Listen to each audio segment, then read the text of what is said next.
As we've been having ongoing coverage of this story, earlier this week, 9 people were caught illegally crossing into the United States from Manitoba.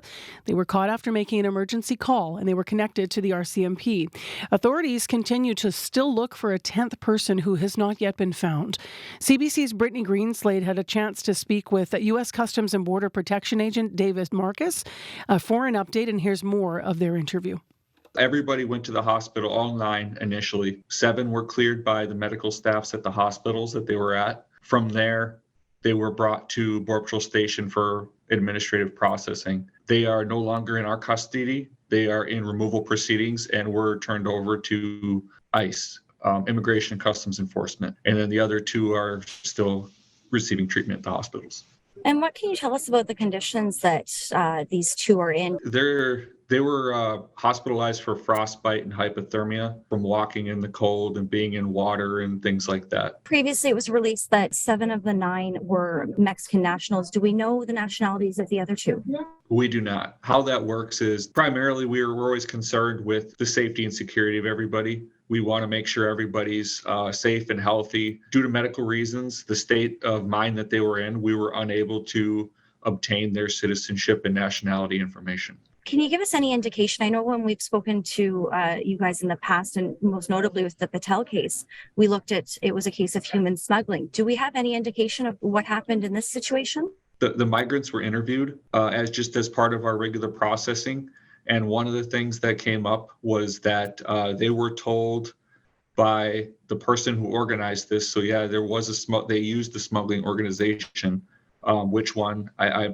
I don't know. They were told where they were dropped off to just walk a certain direction. It'd only be about 20-minute walk, and they would be in the United States, and they would be on a road, and they would be picked up from there. And that definitely wasn't the case. They were walking all night and had to be rescued. So. Where do we go with the investigation now? I know obviously in the previous case, that one in particular I talked about, we had an arrest of somebody that is now up on charges in the U.S.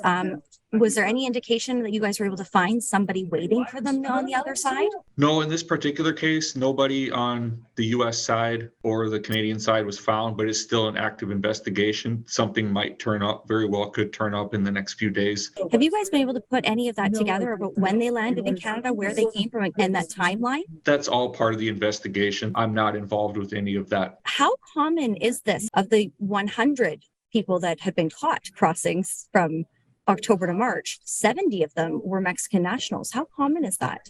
It's pretty common. Year after year, it seems like Mexico is the number 1 nationality of people that we see that cross. I know there's people that go up to Canada to work and then they come back to visit family around the holidays. I've apprehended people around the holiday time, then that was the case. Yeah, it's not uncommon, but just this year just happens to be drastic increase over the previous years of incursions. When you have apprehended people, what do they tell you about why they try to make this crossing? And do they know how dangerous it is? The number 1 reason is desperation. They're usually escaping some sort of financial hardship in their home country, or maybe it's just a safety issue. They live in a violent area where it's overrun with gang activity or whatever, what have you. But their desperation is the number 1 reason they try to make this trek.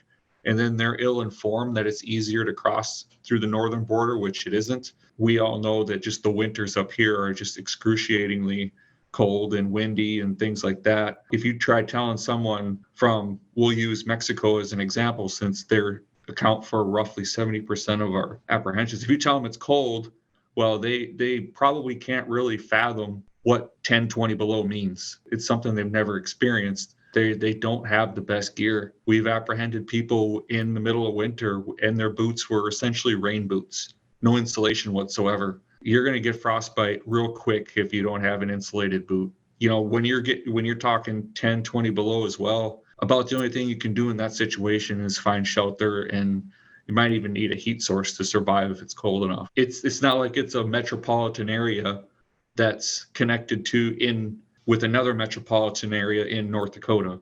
You know, it's just wide open fields, brutal wind, and there's just not a lot of people, a lot of help if they need it. Do you guys have any estimate of how many people aren't caught that cross the border illegally? We do track what's called gotaways, known gotaways. I do not have those numbers in front of me, though. How costly is a venture like this? A lot of times with the expenses, we see anywhere from it's usually $2,000 to $8,000, and it varies depending on the organization that you're talking to. But those are kind of the common numbers that we've seen.